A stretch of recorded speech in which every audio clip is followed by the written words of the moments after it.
Today we're going to work on the switch on my motorcycle garage door opener. The switch is under here and it's gotten very finicky, so I'd like to relocate it. Now this unit's about 10 years old and it's under my side cover right here, and it's stuck right here. Now it's a bit of a pain every time I take my bike to have it worked on. I have to make sure I disconnect it, and now it no longer wants to move. So I'm going to change the switch on this.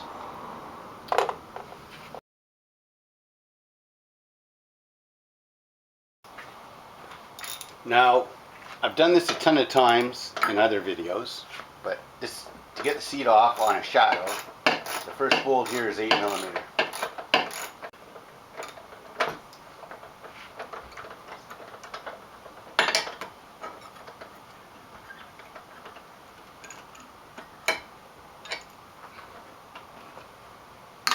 Now the factory has two Torx bolts right here. I've removed mine and changed them years ago because I found I was always stripping them out. I just got two Phillips ones that I bought at an automotive parts store. And I haven't had any trouble with them. I think they're Hillman. So now we'll take the seat off. Set it over here. The next thing I need to do is remove these two screws at the back of the unit in order to get the button battery out of it, because I don't want to short the board out.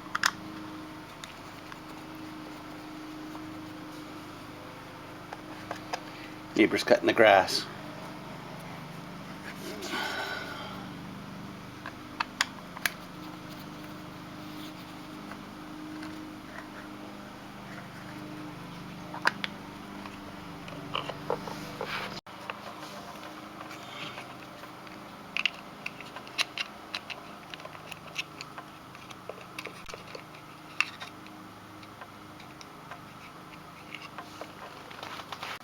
Let's talk about this garage door opener and the reason most of them got returned.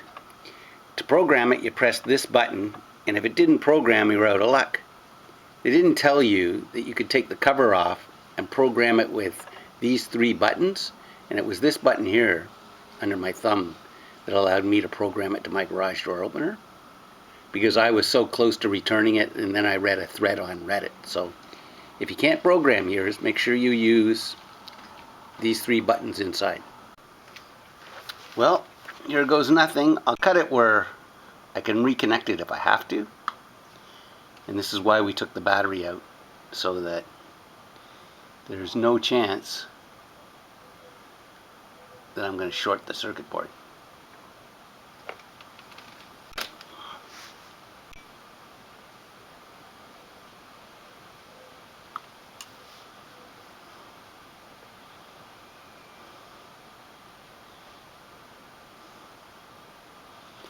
Okay.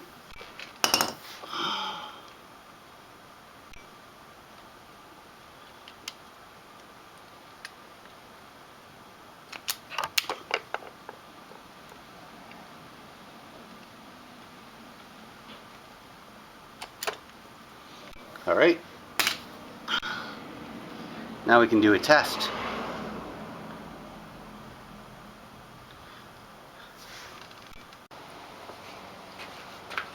Let's talk about the type of switch we're going to put in. Now, this is the switch I bought on AliExpress. Now you want a momentary switch, which means you watch this number change, which means it only changes while you're holding it down. I let go of it, it goes back to 1. That's called a momentary switch, so it's only making contact when I hold it down, just like a kill switch. That's the kind of switch you're looking for, and I bought these on AliExpress in a pack of, I think, 3 or 4, and I believe they were less than $10. Now a smart person would take this switch and solder it into the wires that I cut and attach it with Velcro underneath the tank, and they'd be done. I'm going to try to mount it on the handlebar.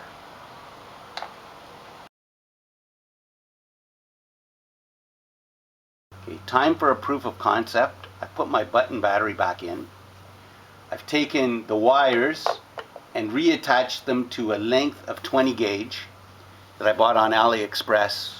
I think it was like 10 feet or 15 feet for like $3. And then I've temporarily attached my momentary button.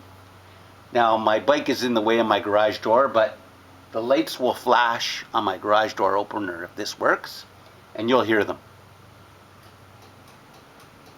I think you can hear that. So that tells me that with the 3-volt battery, with this switch, I can mount this on my handlebars and I'm going to be okay. So now that I've proved the concept, let's get ahead and do that. First thing I'm going to do is take that battery back out.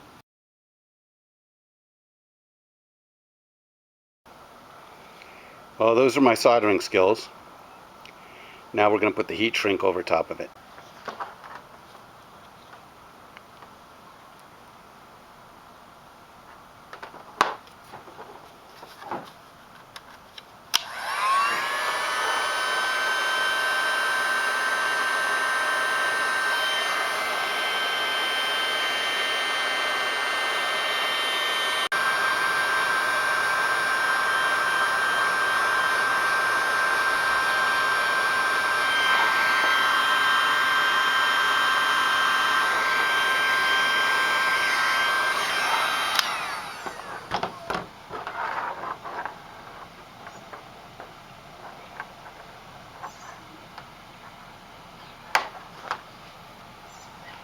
So I put 5 foot of 1/4 inch heat shrink on my wire here. I'm just going to heat it up and shrink it down.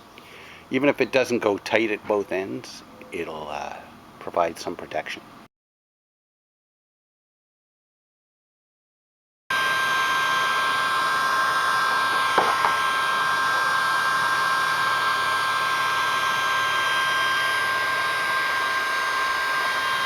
Here we go, the first 5 foot of cable is made.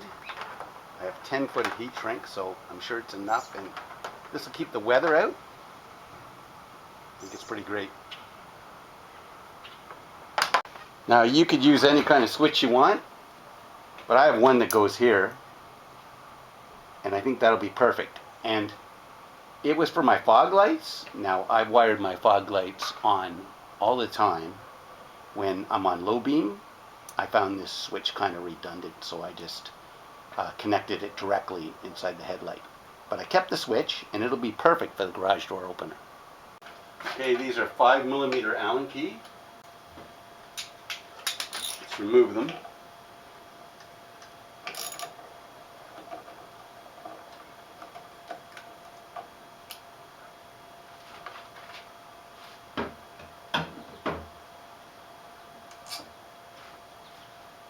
Keep it from coming apart. I'm going to put one in at a time. Just snug. There you go. And I'll get the other 5mm out. I did put Loctite on that bolt that I put in, just blue.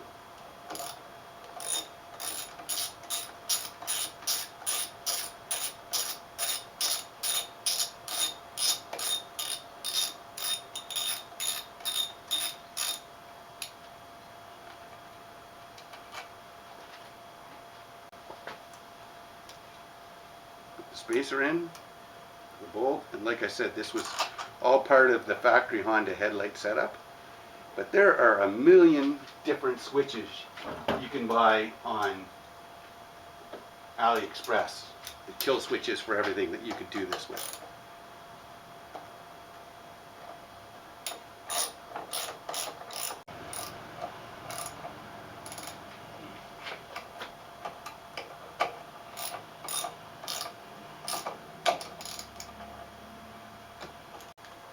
Put it in here. We have a rubber washer and a metal grommet.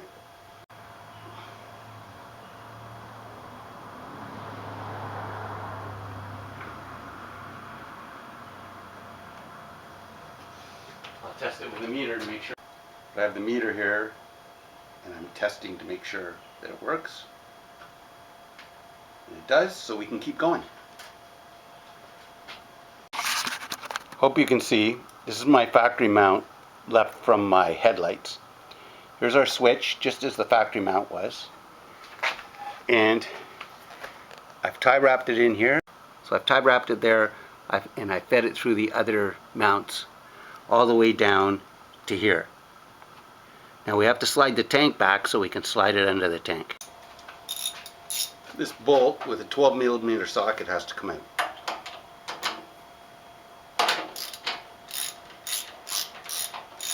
So I'm hoping to just slide the tank back enough that I can shimmy that wire through.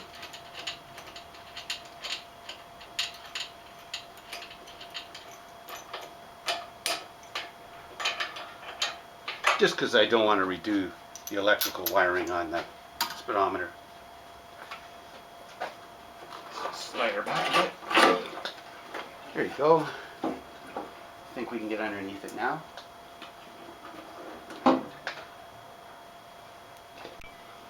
Let's just talk here. With my finger. There's a connector here. I'm going to slide the wire underneath, and one right there, and then it'll come right out to where the unit is. Unfortunately, I don't think I can show you that. Now I've got the wire pulled through on the straps. Let's wiggle the tank back on. There are rubber blocks it has to be on.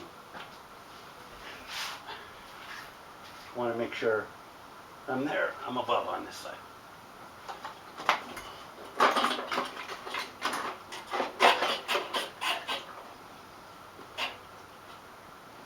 I think that's perfect. Let's put our 12mm bolt back in. Goes with the tab down. And I know it's not a 12mm bolt. It has a 12mm head. I apologize to all the engineers out there.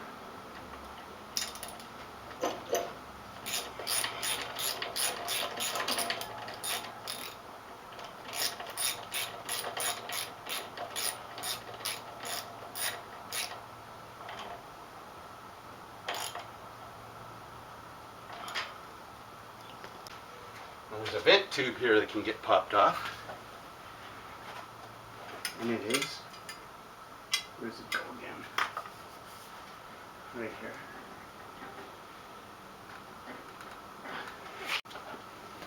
And there's my low fuel sending switch,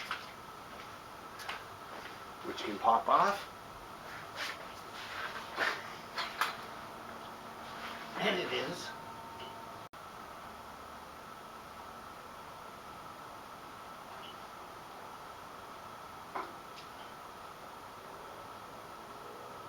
Okay. So now I need to solder these two wires to here. And then we'll be done. A little heat shrink and we'll be done.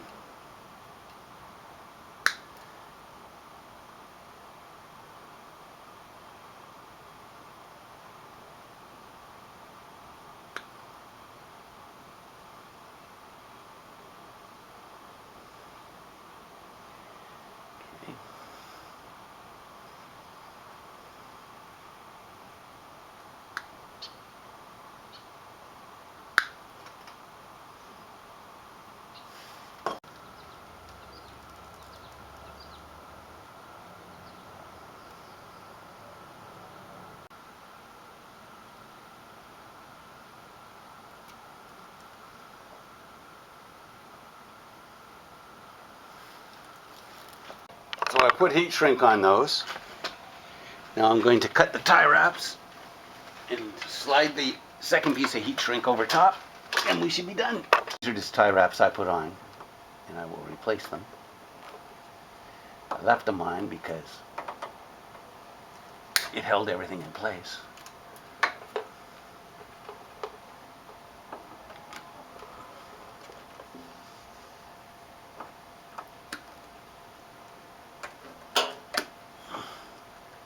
Good grief.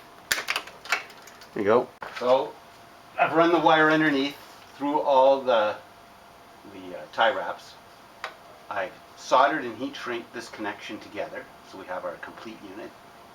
Now I have a 5-inch piece here or so that will complete our harness for our garage door opener. And the reason I wanted to do this is now I don't have to take it off from the tank every time I take it in to be serviced. I'm always afraid, you know, somebody's going to ruin it at the service station or at the dealership.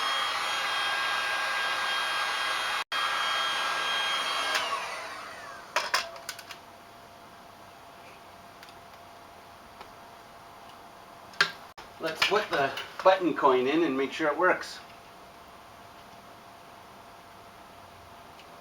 Here goes nothing. Oh, perfect.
This goes in the slot in the back of the seat.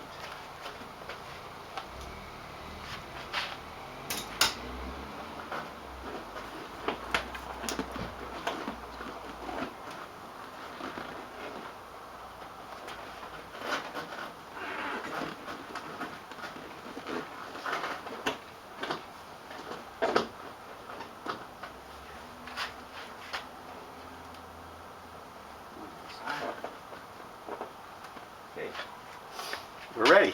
We're ready to put the screws back in the seat.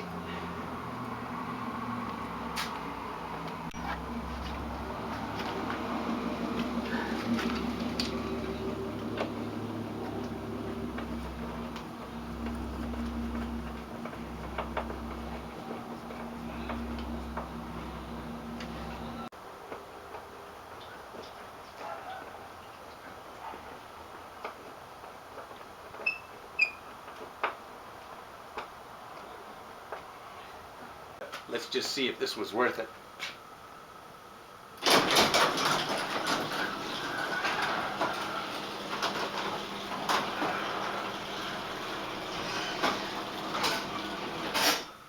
Bonus. I hope this helps you. If it does, like, share, and subscribe. Thank you.